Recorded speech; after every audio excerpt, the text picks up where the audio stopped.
Hey guys, what's going on? Nivens here. Time for your weekly rock wind-up. The 4th of July edition, a day early, since I know most of y'all will be at the lake, in a pool, in a pond. Pond would be good for you. Enjoying your 4th of July. We'll jump right into it with a story that kind of went under the radar last week. I don't know how much validity is to it, but Cleopatra Records, an independent label out in California, now suing Puddle of Mudd for breach of contract. Allegedly, the record label gave an advancement of about $90,000 for some new tunes, 10 of which were original, 4 that were re-recorded hits, and as of to date, and past dates of which they were supposed to have music by, Puddle has not delivered. So as this story kind of continues to unfold, I'll keep you in the loop.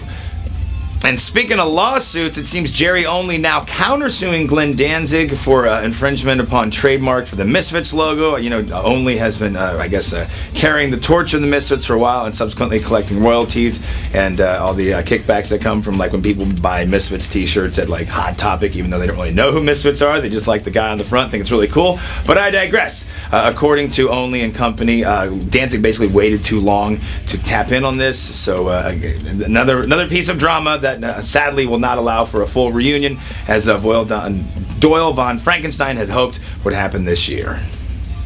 Well, back in 2011, Southern California's Atreyu kind of went on hiatus or quits, depending on how you looked at it. Well, it seems they've risen, and they're going to be performing at the Aftershock Festival in Sacramento later on this year, and they promised their fans, after a nice little break, they're going to be back with new music later on this year.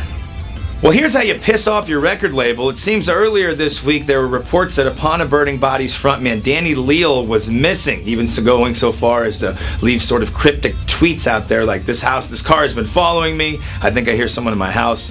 Well, after 3 days of this nonsense, it looks like it might be leaning towards just a hoax to help promote a new album that's supposed to come out in August. In fact, Sumerian Records CEO and founder, who basically signed these guys and all that, not too thrilled with this at all, and believes somebody needs to apologize for this mumbo jumbo. So again, do not do something like that to help stump and promote your new album.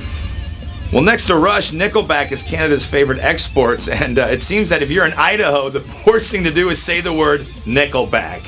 A couple of guys, I guess, got detained by police. One of them so far is to be put into cuffs, and I think a gun drawn on him. There's some video that surfaced of this, and the cops are saying that the guys said nickel sack, which is why they stopped him and basically were giving him a hard time. And they kept saying, no, it was Nickelback. But either way, my question is, who still says nickel sack around here? You know? And even so, if you do say nickel sack around a cop, does that mean you should be put in cuffs and threatened to be shot or tasered? I mean, what if we're discussing Nikki Sixx's heroin diaries? You going to throw me down on the ground, put a knee in my back because of it? I'm sure there's a little bit more behind this that we didn't see prior to the video, but nonetheless, if you're in Idaho, avoid saying Nickelback. And to close out your weekly rock wind-up, if you recall the story about Rob Zombie getting a little peeved at the skateboarders over by his house, get off my lawn! Selling said home in Woodbury, Connecticut for $2.3 million. Part of it has been standing since the mid-1700s. I guess he just got tired of skateboarders making all that racket, making all that noise. I'm Nivens. Thank you very much for tuning in to your weekly rock wind-up. Have a great 4th of July, doing whatever it is you're doing and blowing stuff up real good. Make sure you light the fuse and run. Peace.